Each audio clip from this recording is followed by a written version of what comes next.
Fundamental analysis होता है जब हम एक कंपनी की ओवरऑल वैल्यू निकालते हैं, उसकी फाइनेंशियल स्टेटमेंट्स को देख के, उसकी मैनेजमेंट टीम को देख के, इंडस्ट्री, जिस इंडस्ट्री में वो कंपनी है उसमें क्या ट्रेंड्स चल रहे हैं एंड ओवरऑल इकोनॉमिक कंडीशंस क्या चल रही हैं, उससे उस कंपनी की एक बेसिक वैल्यू पता लग जाती है। और जब हम इन सारे फैक्टर्स को एनालाइज करते हैं, हम एक बड़ा इन्फॉर्म्ड डिसीजन ले सकते हैं कि हमें उस कंपनी में इन्वेस्ट करना ही नहीं करना, क्योंकि हमें एक इंट्रिंसिक वैल्यू, एक बेसिक वैल्यू पता लग गई, तो हमें पता लग जाएगा कि वो कंपनी ओवर वैल्यूड है या वो कंपनी अंडर वैल्यूड है।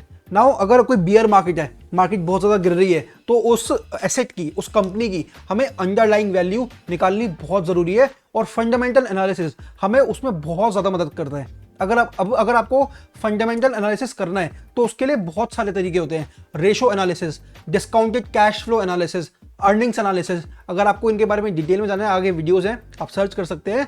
नाउ जो भी ये तरीके हैं, ये एक डिफरेंट पर्सपेक्टिव देते हैं एक कंपनी की फाइनेंशियल हेल्थ पे और उसके फ्यूचर प्रोस्पेक्ट्स पे कि वो फ्यूचर में ग्रो करेगी नहीं करेगी। अब अगर कंपेयर करें, दूसरा एनालिसिस का एक तरीका होता है टेक्निकल एनालिसिस, उसके मुकाबले फंडामेंटल एनालिसिस में बहुत ज़्यादा रिसर्च करनी पड़ती है और उसके थोड़ी सी ज़्यादा एक्सपर्टीज चाहिए।